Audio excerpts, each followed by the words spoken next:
os professores, eles estão desacreditando, né, entre parênteses e aspas, desse ato de ensinar, desse ato de educar, desse ato de compartilhar. Eu digo compartilhar sentimentos, emoções, que são as portas, as estradas que esses meninos vão caminhar para crescer, né? Por onde eles vão caminhar para crescer. De tantos sentimentos, de olhar tão único, de dar essa palavra, né, a um aluno, se nós temos metas a serem cumpridas, conteúdos a serem passados. Na verdade, um dos professores fala, o dia a dia é um pouco diferente, a realidade do dia a dia é um pouco diferente dessa verdade na qual eu acredito, mas que nem sempre a gente consegue colocar em prática. É um momento muito difícil, um momento histórico realmente muito difícil. E há uma pressão muito grande sobre as aulas, sobre a docência. É uma pressão de muitos sentidos diferentes. Mas eu gostaria de lembrar que dentro da sala de aula há muitos mundos. Ela é um mundo com muitos mundos. E há muitos ritmos diferentes. Nós precisamos aprender a lidar com os materiais, por exemplo, os materiais didáticos, as apostilas ou os livros. Cada um precisaria ter o seu modo de lidar, o seu jeito de lidar. Porque aquele material não é um instrumento único, unívoco. Cada um de nós lida de um certo modo. E nesse lidar de um certo modo, em que nós precisamos ser um pouco ao menos sujeitos daquela aula, sujeitos de conhecimento, nós não estamos ali só para passar o material, nós não somos extensão do material. Aquele material está a serviço do nosso diálogo, da nossa conversa. Cada um precisa, ao menos um pouco, ter o seu jeito, o seu ritmo. E eu acredito também que com toda a dificuldade de cumprir a programação, há diferentes maneiras e modos. Você pode dar mais ênfase nesse campo ou no outro, você pode se demorar mais nesse exercício ou no outro, você pode fazer alguns mais de passagem, você faz escolhas. Mesmo nos momentos mais opressivos, nós fazemos escolhas. Eu estou me lembrando agora em momentos muito difíceis de regimes autoritários, mesmo assim há escolhas em sala de aula. E de outro modo, hoje, com essas pressões imensas do mercado, nós fazemos escolhas. A sala de aula, ela tem múltiplas dimensões. Ela não é unidimensional. Por isso que eu acho interessante que, num certo momento, seja o conteúdo. Acho importantíssimo ter momentos de ensinar mesmo, de aula expositiva dialógica. Há momentos de resolver exercício, há momentos de leitura de texto, há momentos de dar exemplos, há momentos de trazer a vida para dentro da sala de aula, há momentos de sair da sala de aula. Esses múltiplos campos, essas múltiplas dimensões, elas são possíveis se nós conseguirmos dar um ritmo próprio, com modo próprio, com autoria para o material. Imagine que cada aluno é diferente, cada classe é diferente, cada escola, cada lugar. O Brasil é um país imenso, é um continente. Nós poderíamos ter uma aula idêntica em todos os lugares a partir do mesmo material? Impossível, jamais. Né? Jamais. Isso não tem vida e não funciona.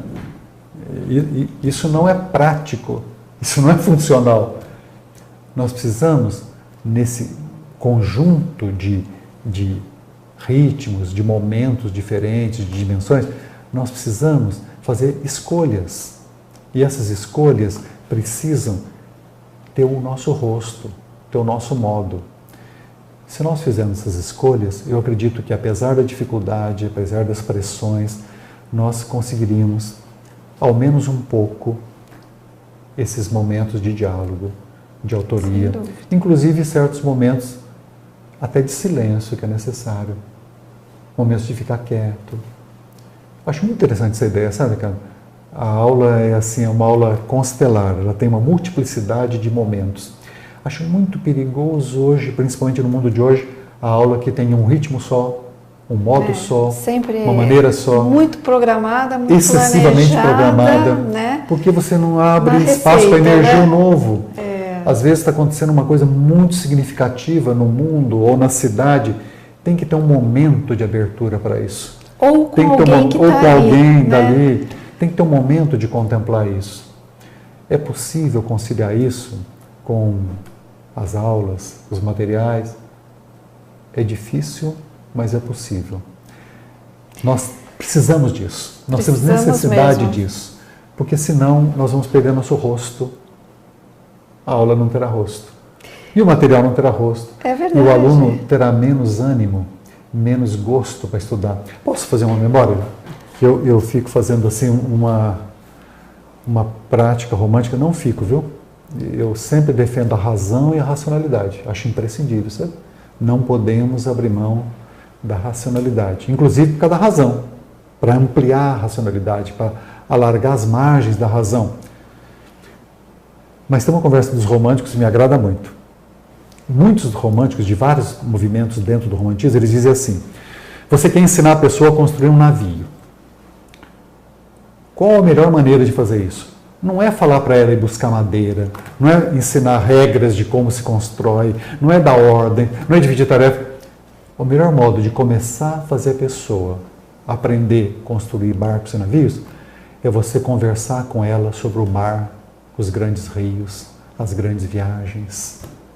É assim que ela vai aprender a fazer navios. É lindo isso. Essa é a conversa de românticos. Se eu estava querendo dizer que nós estamos vivendo muito na realidade, que a gente tinha que sair da realidade, eu falei, não, é o contrário. Nós estamos vivendo pouco a realidade. Nós não estamos vivendo intensamente. Nós temos que viver mais, pensar mais, sentir mais. Exatamente em nome de viver a realidade que eu estou falando essas coisas. E nós seremos mais felizes, sabe? Se conseguirmos fazer algumas escolhas, como eu disse, imprimir um certo jeito. Vamos lembrar do Graciliano Ramos, ele dizia assim, eu não tenho estilo, eu tenho um jeitão. O nosso jeitão. Se a gente imprimir um pouco do nosso jeito no lidar com os materiais e com toda a parafernália de datas e cobrança, o nosso jeito, nós vamos ser mais felizes. Se tiver qualidade, rende muito, se produz muito. Porque vamos lembrar de novo, não é produto de consumo. Conhecimento é elaboração, é criação. Existe um mínimo de atividade criadora, não é mesmo? Sem dúvida. É objeto de produção, de criação. Isso é que é significativo. E para nós também, nós teremos mais gosto, mais leveza, se nós fizermos essas escolhas. Eu não estou contra os movimentos clássicos da aula, eu defendo isso. Não, claro, dentro as da ideia coisas racionalista. até precisam ser organizadas, por exemplo, para que possam... É preciso ter uma introdução sobre o tema, o objeto daquela aula. É preciso uma pequena relembrança, uma anamnese para dar contexto. É preciso ter depois, ao final, uma breve retrospectiva. É preciso que haja pequenos exercícios. Há momento importante de resumo. Claro. Uma das coisas que eu mais faço com os alunos é fazer resumo, viu? Eu gosto disso. E depois resumo do resumo. E depois resumo do resumo do resumo. Até você chegar assim, algumas linhas, essência, né? algumas palavras-chave. Muito bonito, muito bom. São aprendizados fundamentais, ainda mais num mundo desse, né? Saturado de informação, saturado de apelos ao hiperconsumo. Esse é um trabalho histórico para nós nesse momento. É verdade. Na sua opinião, o que está faltando na formação do professor para que ele tenha este perfil de professor dos sonhos para as nossas instituições? Há muitas dificuldades, essa é outra conversa comprida, né? Daria uma outra conversa longa, né?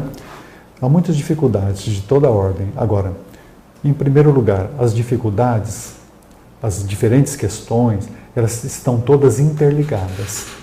Então, eu faço questão de ressaltar sempre nesse debate de formação de professores, não podemos dissociar as várias questões.